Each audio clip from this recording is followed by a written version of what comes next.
नीलपुर गांव समुद्र के किनारे बसा एक छोटा सा सुंदर गांव था। यहाँ के लोग अपने साधारण जीवन में बहुत खुश थे, लेकिन उनके दिलों में समुद्र के प्रति एक विशेष श्रद्धा थी। गांव के बड़े बुजुर्ग हमेशा यह कहानी सुनाते थे कि समुद्र के नीचे एक जादुई दुनिया है, जहां एक जल परी रहती है। इस जल परी का नाम सरिता है और वही समुद्र की रक्षा करती है। इस बात का जिक्र हर घर में होता था। खासकर बच्चों के लिए यह सबसे प्रिय कहानी थी। गांव के एक नटखट और जिज्ञासु बच्चे का नाम गोपाल था। उसकी उम्र 7 साल थी, लेकिन उसका दिल बहुत बहादुर था। गोपाल ने अपनी माँ से जलपरी की कहानियां कई बार सुनी थीं, और उसके मन में यह सवाल बार बार उठता था कि क्या जलपरी सच में होती है या यह बस एक कहानी है। उसकी आंखों में समुद्र की गहराई को देखने का सपना था। एक दिन दोपहर में गोपाल खेलते खेलते समुद्र के किनारे बहुत दूर निकल गया। लहरें शांति से किनारे पर आ रही थीं, मानो उसे बुला रही हों। गोपाल ने देखा कि एक जगह समुद्र की लहरें थोड़ी अजीब तरह से चमक रही हैं। उसकी जिज्ञासा और भी बढ़ गई। उसने सोचा, शायद वहां कुछ खास है। जैसे ही वह वहां पहुंचा, उसने देखा कि पानी में कुछ चमक रहा है, मानो कोई बहुमूल्य खजाना छुपा हो। उसने धीरे से उस चमकती चीज को छूने के लिए हाथ बढ़ाया।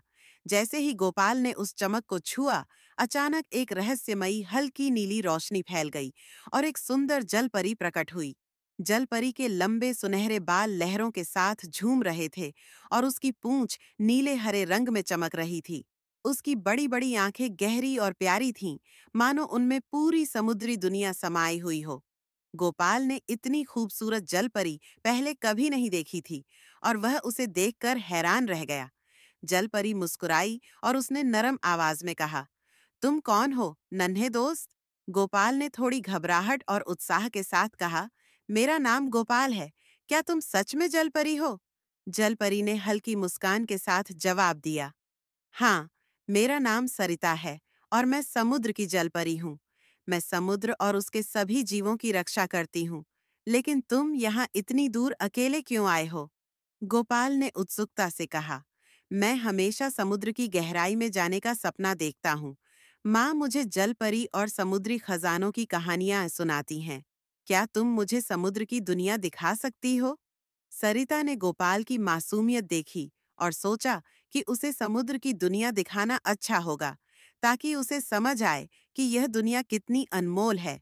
उसने गोपाल का हाथ थामा और कहा, ठीक है, लेकिन यह यात्रा आसान नहीं होगी। तुम्हें हिम्मत और धैर्य रखना होगा। क्या तुम तैयार हो? गोपाल ने खुशी खुशी हाँ में सिर हिला दिया। जैसे ही सरिता ने उसे समुद्र की गहराई में ले जाना शुरू किया, गोपाल ने पहली बार समुद्र की अद्भुत दुनिया देखी। चारों तरफ रंग बिरंगी मछलियां तैर रही थीं, जो उसके इर्द गिर्द मचल रही थीं।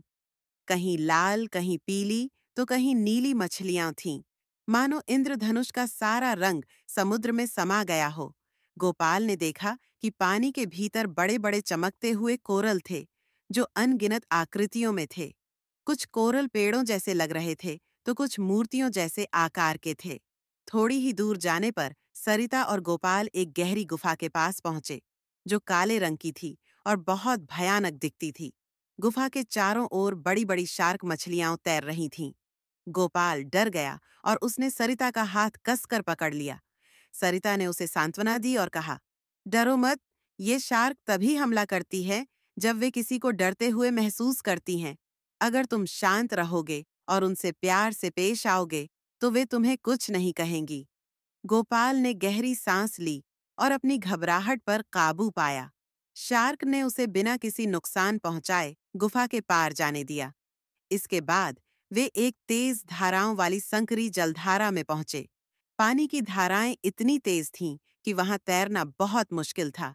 सरिता ने गोपाल से कहा, इस जलधारा को पार करने के लिए तुम्हें विश्वास और प्रेम से भरे रहना होगा।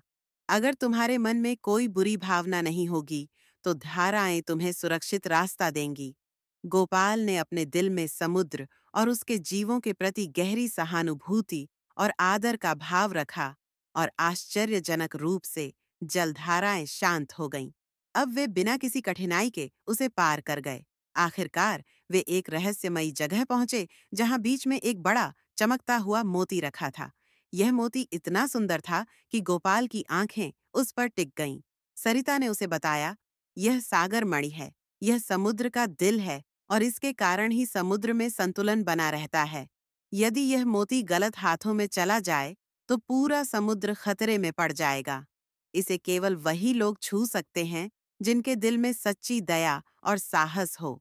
गोपाल ने धीरे से मोती की ओर हाथ बढ़ाया और कहा, मैं इस मणि को केवल समुद्र की रक्षा के लिए लेना चाहता हूँ। उसकी सच्ची भावना के कारण मोती ने उसकी बात मान ली और वह गोपाल के हाथ में आ गया। सरिता ने मुस्कुराते हुए कहा, अब तुम समुद्र के सच्चे रक्षक हो गए हो। उसने मोती को लेकर उसे समुद्र के सबसे गहरे और सुरक्षित स्थान पर रख दिया ताकि कोई भी लालची इंसान उसे कभी न चुरा सके। गोपाल ने इस अनुभव को हमेशा अपने दिल में संजोए रखा।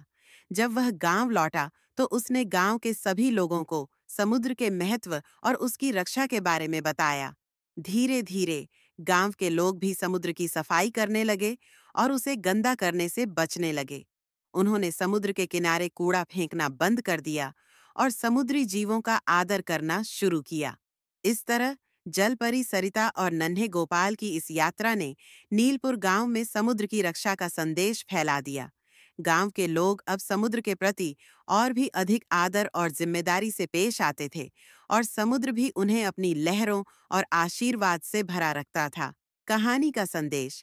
यह कहानी सिखाती है कि सच्चा साहस, दया और पर्यावरण की रक्षा का महत्व कितना गहरा है। गोपाल ने अपनी मासूमियत और सच्चाई के साथ न केवल समुद्र को बचाया, बल्कि अपने गांव को भी एक महत्वपूर्ण सीख दी। यह हमें प्रेरित करता है कि यदि हम प्रकृति से प्रेम करेंगे, तो प्रकृति भी हमारी रक्षा करेगी।